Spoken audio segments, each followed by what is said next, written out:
وسعها لا تضار والدة بولدها ولا مولود له بولده وعلى الوارث مثل ذلك فإن أرادا فصالا عن تراض بينهما وتشاور فلا جناح عليهما وإن أردتم أن تسترضعوا أولادكم فلا جناح عليكم إذا سلمتم ما آتيتم بالمعروف والله اتقوا الله واعلموا أن الله بما تعملون بصير والذين يتوفون منكم ويذرون أزواجا يتربصن بأنفسهن 4 أشهر وعشرا فإذا بلغن أجلهن فلا جناح عليكم فيما فعلن في أنفسهن بالمعروف والله بما تعملون خبير صدق الله العظيم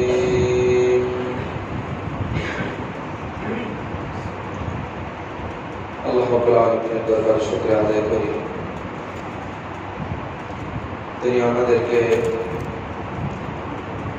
অত্যন্ত দয়া করে মেহেরবানি করে কোরআনের মধ্যে সে বসার মতো সুযোগ করে দিলেন এজন্য কালিমাতুশ শুকর আদায় করে শুকরিয়া করব আলহামদুলিল্লাহ তেলাওয়াত করা হয়েছে সূরাতুল বাকারা 232 এবং 33 নম্বর আয়াতে কারিমা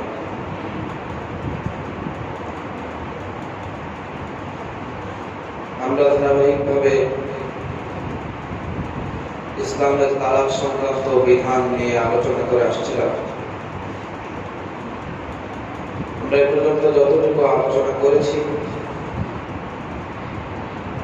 তার খোলাসা হলো আল্লাহ রাব্বুল আলামিন চান মুসলমানদের পারিবারিক সম্পর্কগুলো দৃঢ় থাকুক মজবুত থাকুক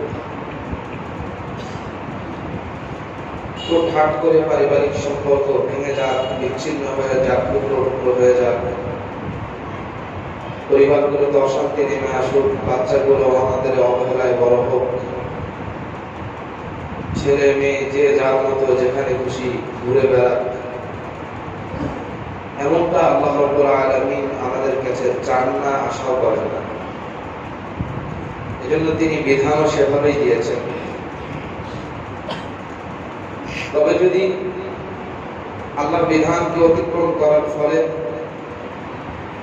আল্লাহর বিধানকে অবজ্ঞা করার ফলে আল্লাহর বিধানকে না জেনে না মেনে অজ্ঞতা বশত কেউ যদি হুটহাট করে নিজের সংসারকে এখন ভেঙে ফেলে 3 তালাকের কথা উচ্চারণ করে ফেলে তো ইসলাম বলে শব্দ এটা উচ্চারণ করার পরে এখন আর একত্রে থাকার কোনো সুযোগ নেই আগে একত্রে থাকাটা তোমাদের জন্য কল্যাণকর ছিল আর এই শব্দটা উচ্চারণ করার পর আলাদা থাকা তোমাদের জন্য কল্যাণকর আমরা বলতে পারি তাহলে বাচ্চাদের কি হবে আল্লাহ বলেন বাচ্চাদের কি হবে এটা বাচ্চাদের রব ভালো বোঝে আমরা বলি তাহলে আমরা কোনোভাবে আমাদের প্রচলিত হিলা বিবাহ এই সের মাধ্যমে সংসারটাকে জোড়া লাগিয়ে তালি লাগিয়ে আবার চালিয়ে দিই আল্লাহ বললেন ঠিক আছে চালাতে পারো তবে আমার অভিশাপ তোমাদের উপর থাকবে আমার অভিশাপ পাওয়ার পর বাচ্চাদের কি হবে এটা তোমরাই ভালো বোঝো না এরপর প্রসঙ্গ আসলো কোন মহিলাকে যদি এমন অবস্থায় তালাক দেওয়া হয় যে সেই মহিলা গর্ভবতী পেটে বাচ্চা সন্তান কিংবা মাত্র সন্তান জন্ম দিয়েছে বাচ্চাটা খুবই ছোট এই পরিস্থিতিতে স্বামী যদি এই বাচ্চাকে তালাক দিয়ে দেয় স্ত্রীকে তালাক দিয়ে দেয় এই পরিস্থিতিতে একটা তৈরি হবে। ঝামেলাটা হলো এই যে দুগ্ধপোষ্য ছোট বাচ্চাটা, তার কি হবে? তার দেখভালটা কে করবে? সে কোথায় থাকে? সে যদি বাবার কাছে থাকে তো তাকে দুধ পান করাবে কে? আর সে যদি মার কাছে থাকে তাহলে তার খরচ আদি কাটবে কে? কারণ বাবা মা তো বিচ্ছেদ হয়ে গেছে। এই পরিস্থিতি সম্পর্কে সূরাতুল বাকারার 232 নম্বর আয়াতে কারিমা আল্লাহ বলছেন, ওয়াল ওয়ালিদাতু ইউরদি'না আওলাদাহুন্না হাওলাইনি কামিলাইন লিমান আরাদা আন ইউতিম্মা রাদা'a। এই পরিস্থিতিতে যখন বাচ্চা জন্ম হয়ে গেছে কিংবা স্ত্রী গর্ভবতী অবস্থায় তালাক প্রাপ্ত হয়েছে, এই পরিস্থিতিতে শিশু বাচ্চাটা সে মায়ের কাছে থাকবে। আর ওয়াল ওয়ালিদা, আর মা ইউরদি'না আওলাদাহুন্না সন্তানকে দুধ পান করাবে। মেয়াদ কতটুকু? হাওলাইনি কামিলাইন, 2 বছর পর্যন্ত। লিমান আরাদা আন ইউতিম্মা রাদা'a, কেউ যদি পরিপূর্ণভাবে সময়টা দুধ খাওয়াতে চায়। আল্লাহ আমাদেরকে বিধান জানিয়ে দিলেন, কোন মা যদি তার বাচ্চাকে বুকের দুধ খাইয়ে বড় করতে চায়, সর্বোচ্চ কতটুকু বয়স পর্যন্ত বুকের দুধ খাওয়াতে পারবে? আল্লাহ স্পষ্টভাবে বলে দিলেন, হাওলাইনি কামিলাইনি, 2 বছর। 2 বছরের পর বাচ্চাকে দুধ খাওয়ানো মার জন্য বৈধ হবে না। এক্ষেত্রে অনেক ওলামায়ে কেরাম কিছুটা ছাড় দিয়েছেন। অনেক তাবেঈ থেকে বর্ণিত আছে, হযরত মুজাহিদ, হযরত ইকরিমার মতো তাবেঈ থেকে বর্ণিত আছে, ওনারা বলেছেন যে 2 বছরের পর যদি দুধ ছাড়াতে অল্প কিছুক্ষণ সময় লাগে, 1 মাস 2 মাস, দুধ ছাড়াতেও তো কিছুটা সময়ের প্রয়োজন হয়, তো আল্লাহ রাব্বুল আলামিন এটা মাফ করে দেবেন। তবে সীমা রেখা হচ্ছে 2 বছর। এইখান থেকে 2টা বিধান বুঝে আসে। প্রথমত, যে মাসালার প্রসঙ্গ চলছিল, তালাক প্রাপ্তা নারী, তার পেটে আগের ঘরের সন্তান ছিল, সে জন্মদান করেছে, এখন সে 2 বছর পর্যন্ত এই বাচ্চাকে দুধ খাওয়াবে। বাচ্চাকে দুধ খাওয়াতে হলে বাচ্চা তার কাছে থাকবে, অথচ বাচ্চাটা তার স্বামী, আগের স্বামী যার সাথে তার বিচ্ছেদ হয়ে গেছে। বাচ্চাকে দুধ খাওয়াতে হলে তার খরচ আছে, বাচ্চারও খরচ আছে। বাচ্চাকে দুধ খাওয়াতে হলে মারও খরচ আছে, বাচ্চারও খরচ আছে। এই খরচটা কে টানবে? আল্লাহ সেটারও ফয়সালা করে দিলেন, ওয়া আলাল মাউলুদি লাহু রিজকুহুন, সন্তান যার খরচ টানবে সে। অর্থাৎ বাবা বিচ্ছেদ হয়ে যাওয়ার পরেও এই খরচটা টানবে, মার খরচটা সে টানবে। রিজকুহুন্না ওয়া কিসওয়াতুহুন্না, খাবারের ব্যবস্থাও করবে সন্তান এবং মা উভয়ের জন্য, এবং উভয়ের জামা কাপড়ের ব্যবস্থাও বাবা করবে। বিচ্ছেদ হয়ে গেছে, বিচ্ছিন্ন সংসার, কিন্তু যেহেতু সন্তানটা ওই মায়ের কাছে বড় হচ্ছে, এখনো বাবার দায়বদ্ধতা ওই সন্তানের প্রতি রয়ে গেছে। তবে লা তুকাল্লাফু নাফসুন ইল্লা উসআহা, আল্লাহ বললেন কোন নফসকে, কোন মানুষকে তার সাধ্যের গতি চাপিয়ে দেওয়া হবে না। মানে খাবার এবং পোশাক যে বাবা দিবে, বাবা বাবার সাধ্য মতো দিবে। বাবাকে চাপিয়ে দেওয়া যাবে না যে প্রতি মাসে আপনাকে এত টাকা দিতেই হবে, এই কয়টা পোশাক দিতেই হবে, নতুবা আপনার হবে না, এরকম ভাবে ফয়সালা করা যাবে না। লা তুরাবা ওয়ালিদাতুন বিওয়ালাদিহা, কোন সন্তান, কোন মা, কোন সন্তানকে দিয়ে মায়ের ক্ষতি করা যাবে না। আল্লাহ এভাবে বলেন।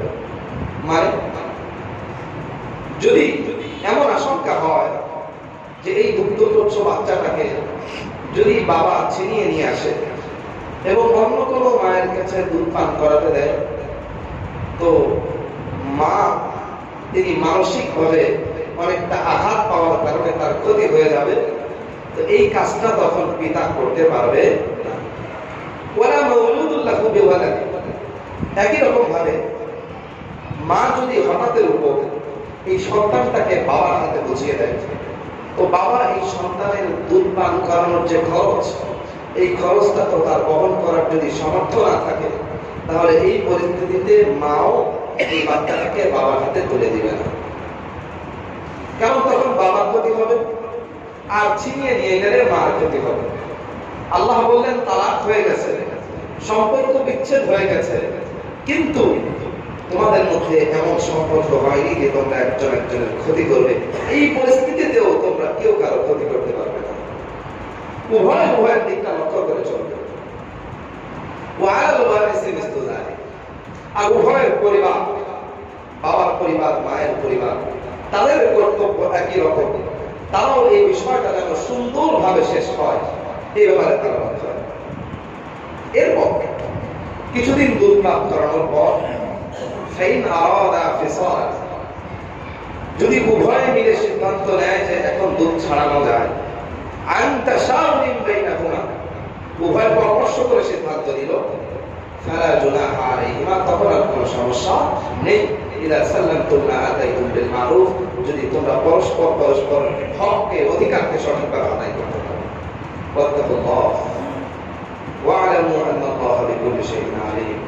তোমরা আল্লাহকে ভয় করো, আর জেনে রাখো আল্লাহ রাব্বুল আলামিন তোমাদের সব আমল সম্পর্কে জানেন, দেখেন।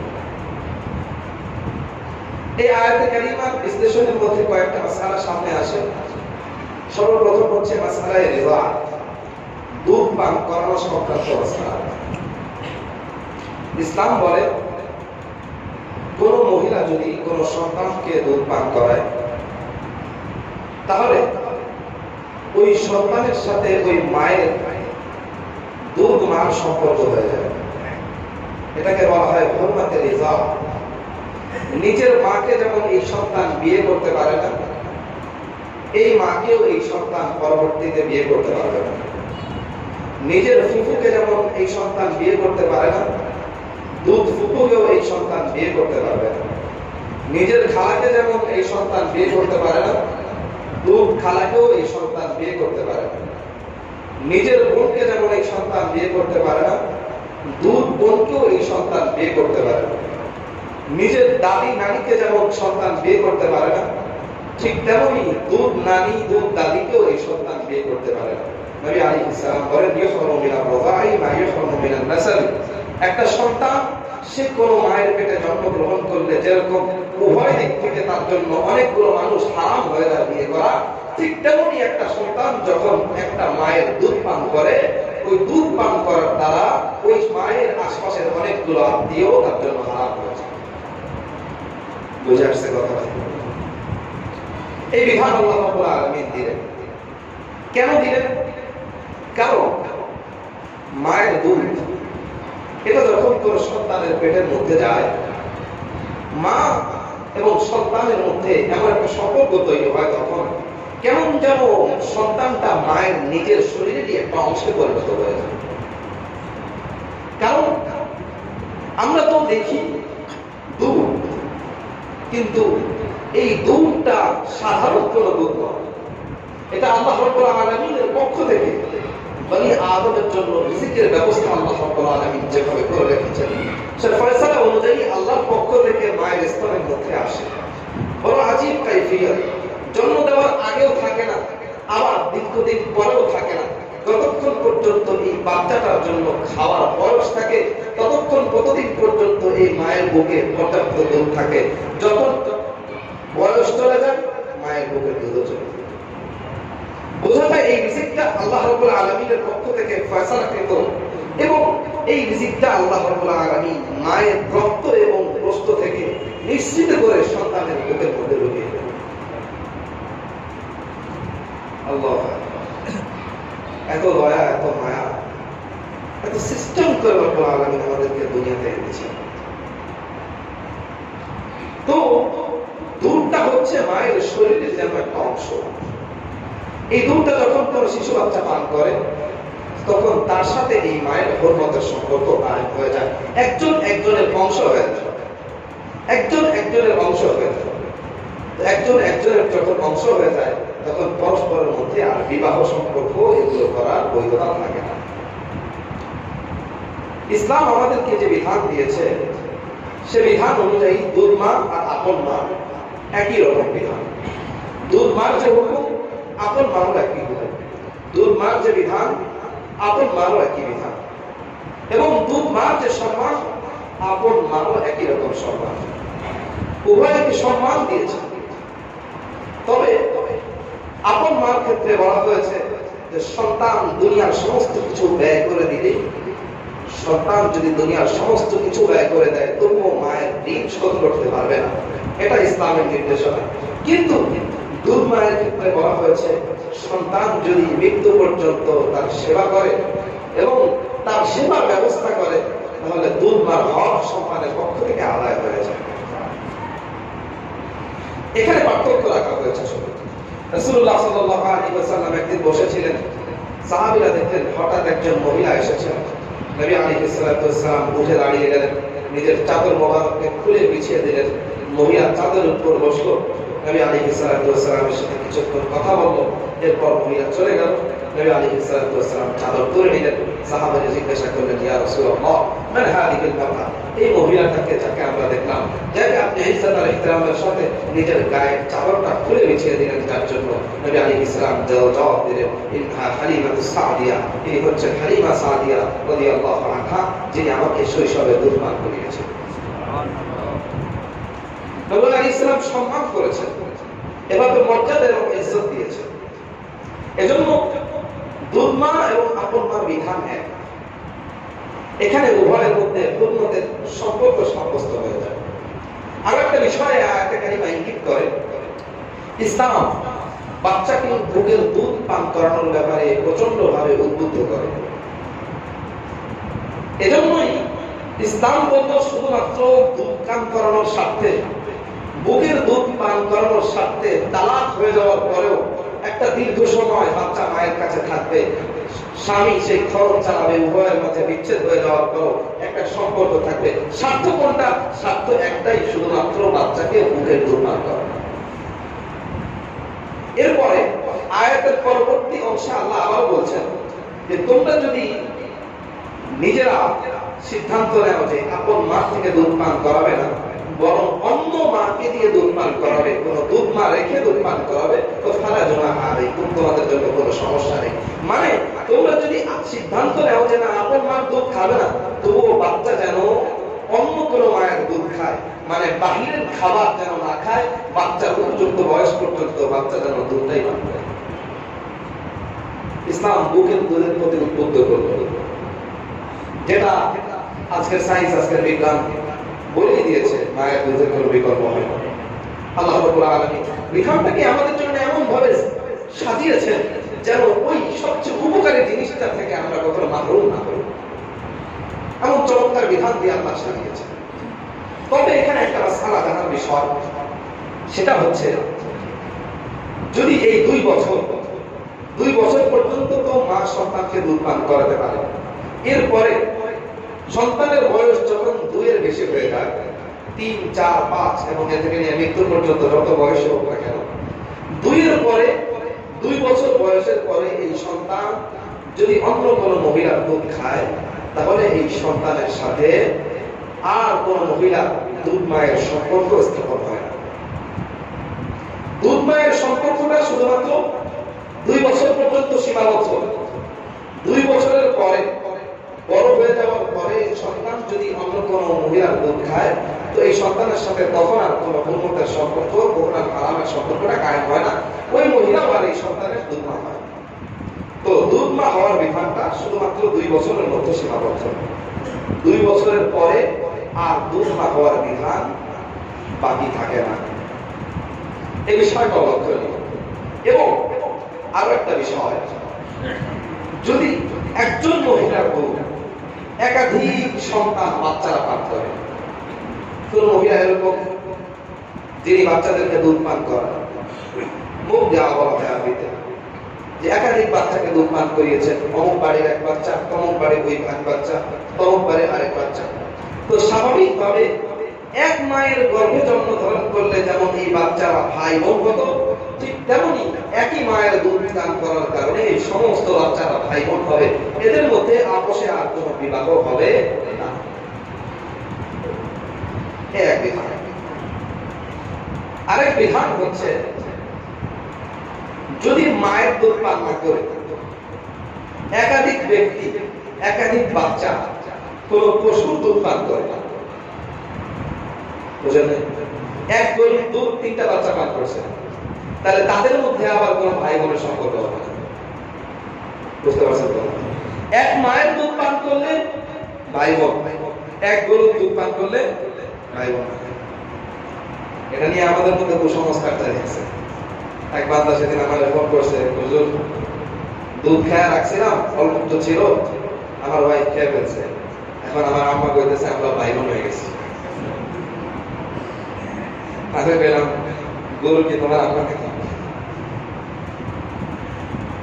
তো পশুর ক্ষেত্রে এই বিধানটি হচ্ছে মানুষের ক্ষেত্রে, যে কোনো মানুষ, কোনো মহিলা যদি একাধিক বাচ্চাকে দুধ পান করায়, তো ওই মহিলার জন্য একাধিক বাচ্চাকে দুধ পান করানোর কারণে সমস্ত বাচ্চাদের মধ্যে আপোষে ভাই বোন সম্পর্ক হয়ে যাবে। এজন্য দুধ পান করানোর বিষয়টা খুবই সতর্কতা করবে। কোন মহিলা কয়জনকে দুধ পান করিয়েছে, যদি একাধিক দুধ পান করানোর প্রচলন পরিবারের মধ্যে থাকে, তাহলে অবশ্যই নিশ্চিত হতে হবে যে একজন মহিলা কোন কোন মহিলাকে, কোন কোন বাচ্চাকে দুধ পান করিয়েছে। কারণ পরবর্তীতে বড় হওয়ার পর উভয়ের মধ্যে আর কোনো বিবাহ সম্পর্ক হতে পারবে না। এক্ষেত্রে ওলামায়ে কেরাম খুবই সতর্কতার বিধান অবলম্বন করে। কারণ যদি এরকম হয় যে একই বাচ্চা, একই মহিলা বহু বাচ্চাকে দুধ পান করিয়েছে, আর বাচ্চাকে দুধ পান করানোর কারণে উভয় বাচ্চা, অনেকগুলো বাচ্চাদের মধ্যে ভাই ভাই সম্পর্ক, ভাই বোন সম্পর্ক কায়েম হয়ে গেছে, অথচ তারা নিজেরাও জানে না যে অমুক আমার দুধ ভাই, অমুক আমার দুধ বোন, পরবর্তীতে যদি উভয়ের মধ্যে বিয়ে হয় তো এই বিবাহটা হবে না, এটা হারাম হয়ে যাবে। বুঝে আসছে কথাটা? এজন্যই ওলামায়ে কেরাম হিউম্যান মিল্ক ব্যাংকের বিরোধিতা করেছেন। হিউম্যান মিল্ক ব্যাংকের ধারণা হচ্ছে, কিছু মহিলা ওনারা বাচ্চাদের জন্য দুধ দিয়ে যাবে, একটা ব্যাংকের মতো জায়গায় জমা থাকবে, সেখান থেকে বাচ্চারা দুধ কিনে খাবে। বুঝছেন কথা? এই ধারণা। আপনি তো বলবেন খুবই মানবতাবাদী স্লোগান, কত উত্তম একটা কাজ। যে সমস্ত বাচ্চাদের মা নাই, যে সমস্ত বাচ্চাদের মা হওয়ার সময় মারা গিয়েছে, যে সমস্ত বাচ্চাদের মায়ের সাথে ডিভোর্স হয়ে গেছে, বাবার বাচ্চারা কি খাবে? এখন হিউম্যান মিল্ক ব্যাংক হলে উপকারিতা হয়, তো হুজুররা খালি খালি খাওয়াজানি করে। অথচ হিউম্যান মিল্ক ব্যাংকের এই বিধান যদি প্রচলিত হয়, তাহলে হিউম্যান মিল্ক ব্যাংকের মধ্যে কতগুলো মহিলা দুধ দিল এটারও কোনো হদিস নেই, এবং কতগুলো বাচ্চা এখান থেকে দুধ খেলো তারও কোনো হদিস নেই। এবং এই বাচ্চা এবং মহিলার মধ্যে দুধ মা দুধ সন্তানের সম্পর্ক হয়ে গেল, আর একই মা দুধ যতগুলো বাচ্চা খেলো সব বাচ্চাদের মধ্যে ভাই বোন সম্পর্ক কায়েম হয়ে গেল। কিন্তু কেউই কারো পরিচয় জানে না, কয়েকদিন পরে যখন বড় হবে কার সাথে কার বিয়ে হবে, কোনো বিরোধী আপোষে হবে না, সবগুলো হারামজাদা পয়দা হতে থাকবে। এজন্য ওলামায়ে কেরামের তীব্র বিরোধিতার মুখে বাংলাদেশে এই প্রজেক্ট বন্ধ হয়েছে। বাংলাদেশে এই প্রজেক্ট বন্ধ হওয়ার পরে মিডিয়াগুলো খুবই চাচামেচি করেছে, এবং আমরা অনেকেই ধারণা করছি যে হুজুরা সব জায়গায় থাকতে হয়। ভাই আছে ওলামায়ে কেরামের প্রতিবাদ শুধুমাত্র আপনাদেরকে গুনাহ থেকে রক্ষা করার জন্য, আপনাদেরকে হারাম থেকে বাঁচানোর জন্য, আপনাদের ঈমান রক্ষা করার জন্য, এছাড়া দ্বিতীয় কোনো স্বার্থ না। আপনাদের কিছু হইলেই গাল দিয়ে দেন, মোল্লা ফল খায় কাম নাই, খুব সহজে তরলে গালি দিয়ে চলে আসে আপনাদের মধ্যে। অথচ আপনাদের ঈমান রক্ষা করার জন্য ওনারা জীবন বাজি দিয়ে দেন, ওনারা নিজেদের অবস্থান, নিজেদের সমস্ত কিছু হুমকি নিয়ে প্রতিবাদ করেন। এই অদ্ভুত কাজ করবেন যে মানুষটা নামাজের পর হাত তুলে দোয়া যখন করেছে, আপনার জন্য করেছে, আপনার জন্য করেছে, ওই মানুষটারে আপনি দোয়াটা শেষ করে যখন গালি দেন, তার বিবেকে বাঁধার কথা। একজন ইমাম যখন নামাজের মধ্যে থাকেন, দোয়ার মধ্যে তার নিয়ে নামাজের দোয়াগুলোর মধ্যে সমস্ত মসজিদে শামিল হয়ে যায়। একা দোয়া করে না, সবার জন্য দোয়া করে, সবার জন্য দোয়া করে। আর মুসল্লিরা নামাজ শেষ করে ওই ইমামেরই গালি দেয়, ওই ইমামেরই সমালোচনা করে। ওলামায়ে কেরামের তীব্র বিরোধিতার মুখেও ওই প্রজেক্টটা বন্ধ হয়েছে। কিন্তু একটা জিনিস আমাদেরকে মাথায় রাখতে হবে, আমাদের সমাজের মধ্যে এই ধরনের বহু হুরমতের প্রচলন চলে আসছে। বহু কাজ আমাদের মধ্যে হয়ে যাচ্ছে, যে সমস্ত কাজের মধ্যে কারণে পরস্পর স্বামী স্ত্রীর সম্পর্ক পর্যন্ত কায়েম হয়ে যাচ্ছে, কিন্তু যাদের মধ্যে হচ্ছে তারা জানেও না যে স্বামী স্ত্রীর সম্পর্ক হয়েছে। তারপর কি হচ্ছে, এই বাচ্চা এই দুইজনের মধ্যে বিবাহ বিচ্ছেদ হচ্ছে না, না হওয়া অবস্থায় মেয়েটার আরেক জায়গায় বিয়ে হচ্ছে। এক মেয়ে দুই জায়গায় বিয়ে হলে প্রথম বিয়ে থাকে, দ্বিতীয় বিয়ে থাকে না। ওই মেয়ে থেকে যতগুলো সন্তান জন্ম হচ্ছে সবগুলো ইসলামের শরীয়তের পরিভাষায় অবৈধ সন্তান হয়ে যাচ্ছে। এই হরমত গুলো কি? একটা হরমত, এটা হচ্ছে ইসলামের বিধান। বিয়ের ব্যাপারটা এমন সেন্সিটিভ ব্যাপার, যেটা কেউ যদি দুষ্টামি করেও বলে, আমি তোমাকে বিয়ে করলাম, সে বলে ঠিক আছে, আর দুইজন লোক এটাকে শুনে ফেলতো, বিয়ে হয়ে গেছে, বিয়ে হয়ে গেছে। আপনি বলেন বিয়ের মধ্যে শুরু হয়ে যায় দুষ্টামি করছে। নবী আলাইহিস সালাম বলেন সালাসুন জিদ্দুহুন্না জিদ্দুন ওয়া হাজবুহুন্না জিদ্দুন আত-তালাকু ওয়ান নিকাহু ওয়ান নিকাহ। তিনটা বিষয় এমন আছে যেটা সিরিয়াসলি বললেও সিরিয়াস, আর সিরিয়াসলি না বললেও সিরিয়াস। এক হচ্ছে তালাক, আরেক হচ্ছে গোলাম আজাদ করা, আরেক হচ্ছে বিবাহ করা। এখন কি হয় আমাদের মধ্যে, বলতেও লজ্জা লাগে, গার্লফ্রেন্ড বয়ফ্রেন্ডের সংস্কৃতি চালু হয়ে গেছে। এবং এই সংস্কৃতি এতটাই বেশি বিস্তার লাভ করছে যে এখন বন্ধু বান্ধবের সামনেও নিজের গার্লফ্রেন্ড হারাম কাজের পরিচয়টা যুবকরা খুব সুন্দর ভাবে দেয়, অমুক আমার গার্লফ্রেন্ড। এবং কি হয়, খুব সুন্দর ভাবে বলে তুই না আমার বউ, সেও স্বীকার করে নেয়। আরো দুই বন্ধু এই ঘটনা শুনতো, এদের মধ্যে আপোষে বিয়ে হয়ে গেছে। এরপর এই বাচ্চা, এই ছেলে তো আর ওই মেয়েকে তালাক দেয় নাই, কোন কারণে এদের মধ্যে ব্রেকআপ হয়েছে, এই মেয়ের আরেক জায়গায় বিয়ে হয়েছে, কিন্তু ওই বিয়েটা তো শুদ্ধ হয় নাই। ওই বিয়ে থেকে যতগুলো সন্তান জন্মগ্রহণ করেছে, যতদিন ওই বিবাহ অব্যাহত আছে, পুরোটা সময় হারামের মধ্যে যাচ্ছে। কারণ এই মেয়ের বিয়ে ওই ছেলের সাথে হয়ে গেছে, অথচ এই ছেলেও জানে না, মেয়েও জানে না। চলছে, এভাবেই চলছে। এবং এভাবেই আমাদের মধ্যে ইসলামের দৃষ্টিতে অবৈধ সন্তানের জন্ম হচ্ছে। শুধু তাই নয়, ইসলামের ফিকহের বিধান হচ্ছে যখন কোন পুরুষ এবং নারী একান্তে মিলিত হয় এবং তাদের উভয়ের মধ্যে নিজেদের মধ্যে যৌন মিলনের ক্ষেত্রে কোনো বাধা না থাকে, কেউ নাই, একান্তে একটা রুমের মধ্যে যখন মিলিত হয়েছে, উভয়ের মধ্যে হরমতের সম্পর্ক সাব্যস্ত হয়েছে। বিয়ে হয় না, তবে হরমতের সম্পর্ক সাব্যস্ত হয়। তার মানে ওই যে দুধ খাওয়ার কারণে যেমন মা, মেয়ে, ফুফু, খালা সব হারাম হয়ে যায়, এই মেয়ের সাথে একান্তে মিলিত হওয়ার কারণে এই মেয়ের মা, এই মেয়ের বোন, এই মেয়ের ফুফু, এই মেয়ের খালা সমস্ত মহিলারা এই পুরুষের জন্য হারাম হয়ে যায়। এই পুরুষ আর তাদেরকে পরবর্তীতে বিয়ে করতে পারে না, এই পুরুষের সাথে আর তাদের পরবর্তীতে বিয়ে শুদ্ধ হয়। এখন দেখেন আমাদের বাচ্চারা কি করে আড়ালে, এরকম একান্ত মিলিত হওয়া সুন্দর সুন্দর পরিভাষা ব্যবহার করছে, রুম ডেট। এগুলোর মাধ্যমে একদম আমাদের পারিবারিক সম্পর্কগুলোর গোড়ায় আঘাত করে সমস্ত কিছুর মধ্যে হারাম ঢুকে দেওয়া হচ্ছে। আর একটা মানুষের জন্মের কাছে যখন হারামের সম্পর্ক থাকে, তখন ওই মানুষ দিয়ে না সমাজের কল্যাণ হয়, না জাতির কল্যাণ হয়, না আখিরাতের কল্যাণ হয়। এই জন্য ভাই আজিজ, বিষয়গুলোর প্রতি আমরা লক্ষ্য রাখবো, বিষয়গুলোর প্রতি আমরা খুবই সচেতন থাকবো এবং এই প্রচলনগুলোকে, এই কালচারকে, হারামকে হারাম না মনে করার এই কালচারকে আমরা আমাদের সমাজ থেকে যত সম্ভব ছেটিয়ে বিদায় করার চেষ্টা করব।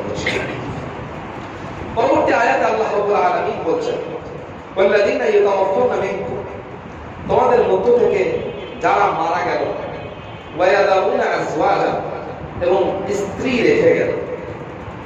স্বামী মারা গিয়েছে, স্ত্রীকে রেখে গিয়েছে।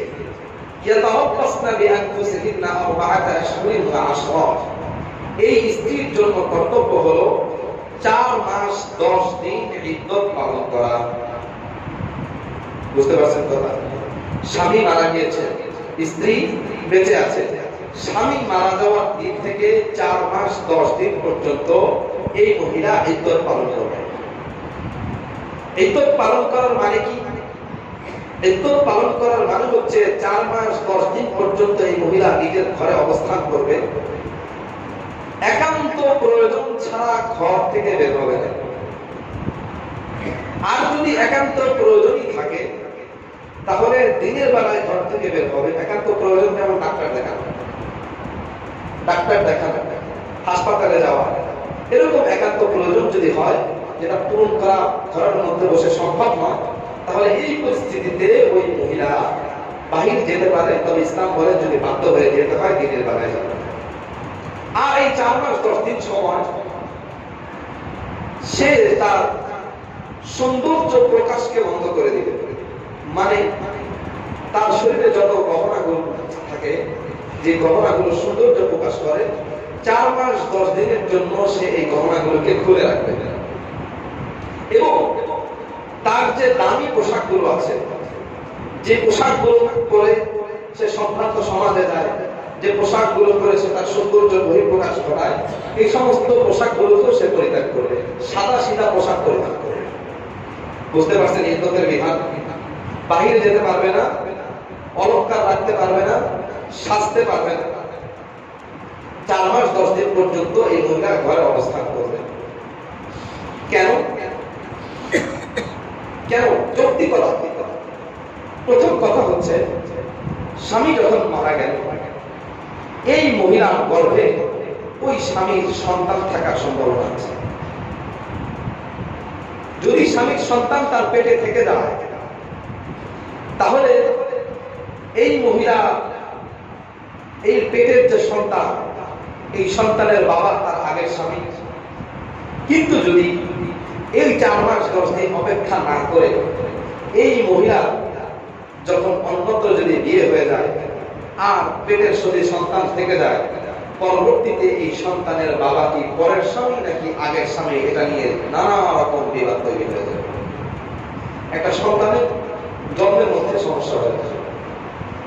এখন কথা হচ্ছে, এজন্য 4 মাস 10 দিনের বিধানের কি দরকার?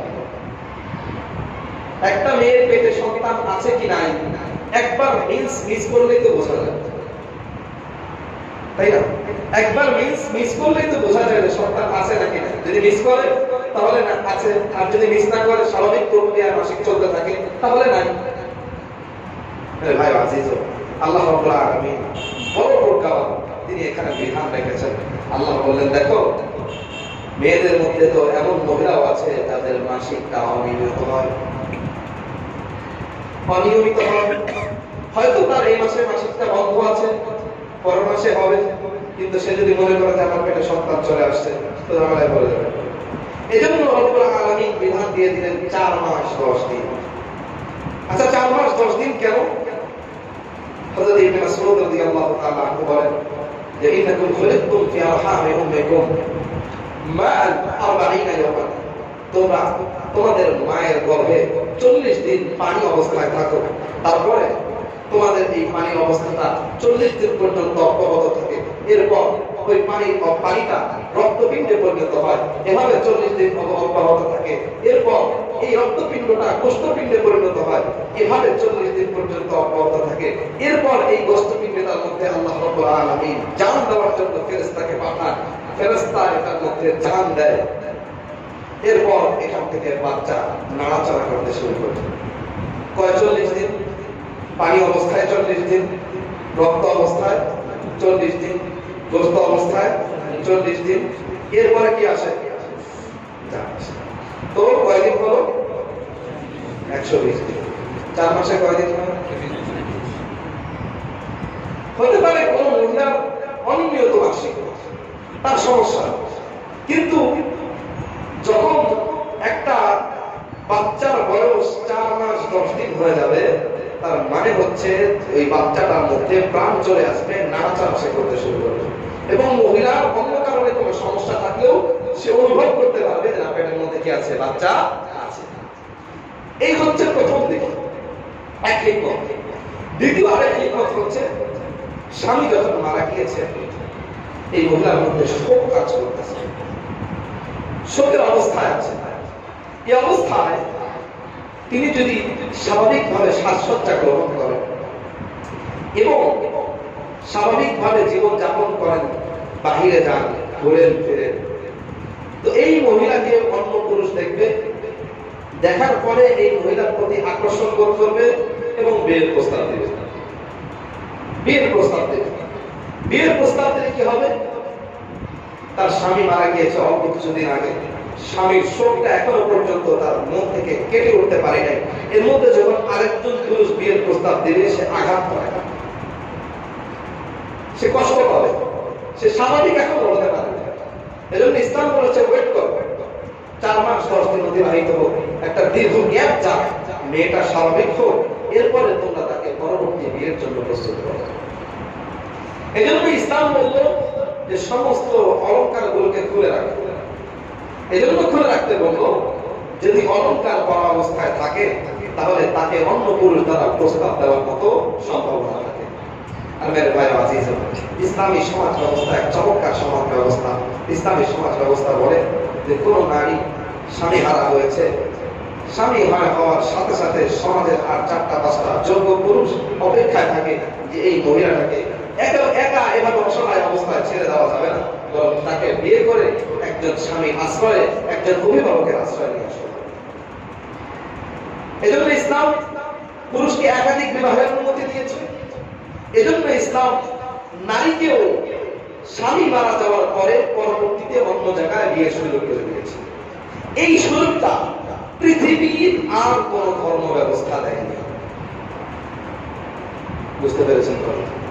স্বামী মারা যাওয়ার পর এই মেয়েকে আরেক জায়গায় বিয়ে দেওয়ার সুযোগ ইসলাম ছাড়া পৃথিবীর আর কোন ধর্ম ব্যবস্থা নেই। ইহুদিরা কি করত?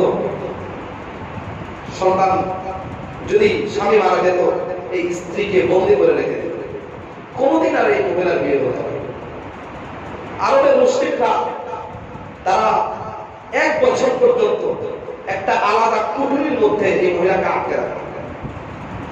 আটকে রাখার কারণে এই মহিলা খাবার, পোশাক সবগুলো যখন একদম খারাপ অবস্থায় যেত, স্বাস্থ্যগত অবনতি ঘটত, তখন এই মহিলাকে একটা উটের পিঠে বেঁধে ছেড়ে দেওয়া হতো।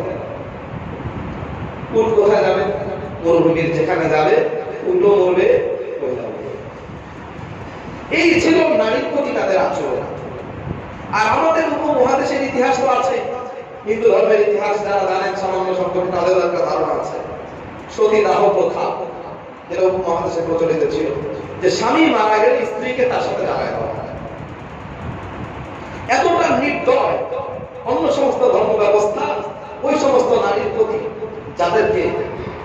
যাদেরকে রেখে তাদের স্বামীরা মারা গিয়েছে, অন্য সমস্ত ব্যবস্থারা মনে করে যে এই নারীটা হচ্ছে অকল্যাণের প্রতীক, নতুবা তার স্বামী কেন মারা যাবে।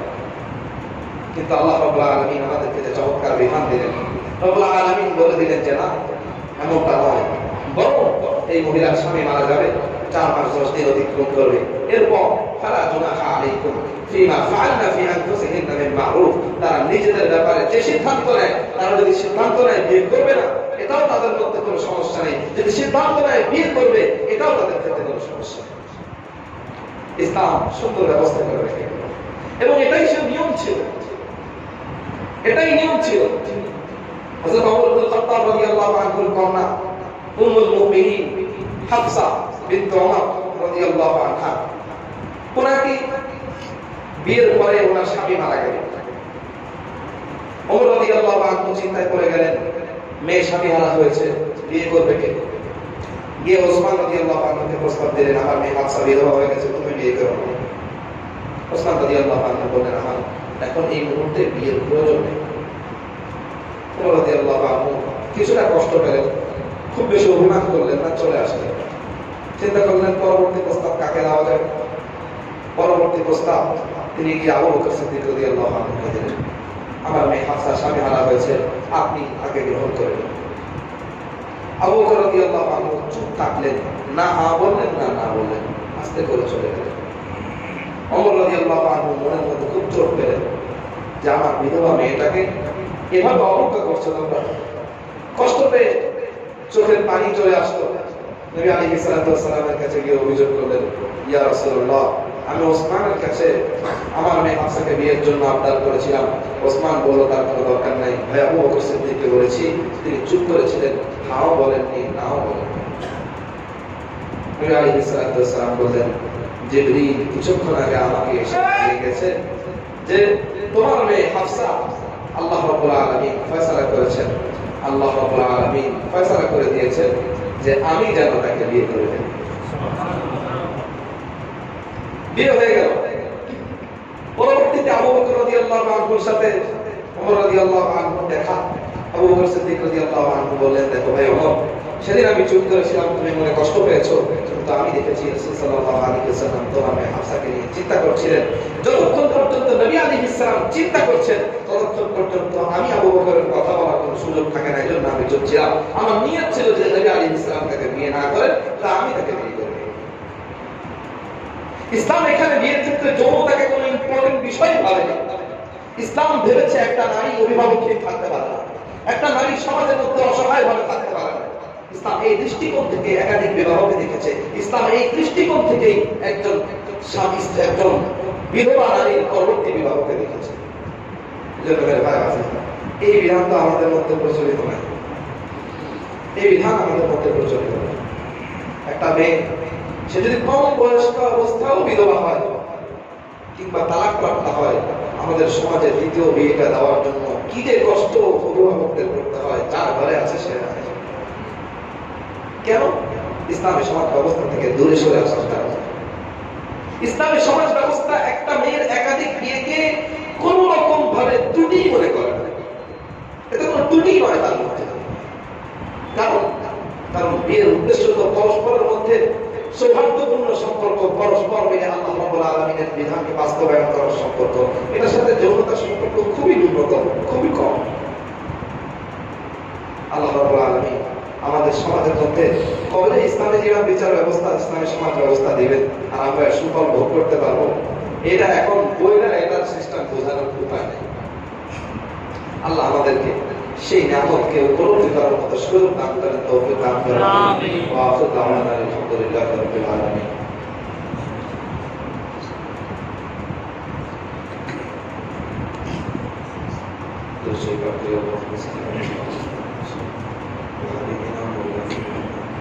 صلى الله تعالى عليه وأصحابه وبارك وسلم. الحمد لله رب العالمين والعاقبة للمتقين، وصلى الله وسلم على أشرف الأنبياء وخاتم النبيين وعلى آله وأصحابه أجمعين. ربنا ظلمنا أنفسنا وإن لم تغفر لنا وترحمنا لنكونن من الخاسرين. ربنا هب لنا من أزواجنا وذرياتنا قرة أعين واجعلنا للمتقين إماما. رب العالمين اللهم আপনার গুনাহগার বান্দা পবিত্র জুমার দিন রাতের বেলা বরকতময় কিছু মুহূর্তে আপনার কোরআনের সংস্পর্শে বসে কিছু সময় অতিবাহিত করলাম। আল্লাহ আমাদের জিন্দেগীর সমস্ত গুনাহ খাতাগুলোকে আপনি মাফ করে দিন। আল্লাহ এই সময়টুকু অতিবাহিত করার বিনিময়ে কাল কিয়ামতের ময়দানে কোরআনের সুপারিশ লাভ করতে পারি তৌফিক দান করে দিন। রব্বুল আলামিন কোরআনকে আমাদের কবরের বাতি বানায় দিয়েন। আল্লাহ আমাদের কুলসিরাতের সাথী বানায় দিয়েন। রব্বুল আলামিন আল্লাহ কোরআন নিয়ে বাঁচতে পারি, কোরআন নিয়ে চলতে পারি তৌফিক দান করে দিন। আল্লাহ আপনার হাবিবের তোফালে আমাদের দোয়া থেকে কবুল মঞ্জুর করুন। সুবহান রাব্বিকা রাব্বিল ইজ্জাতি আম্মা ইয়াসিফুন ওয়া সালামুন আলাল মুরসালিন ওয়ালহামদুলিল্লাহি রাব্বিল আলামিন। আসসালামু আলাইকুম।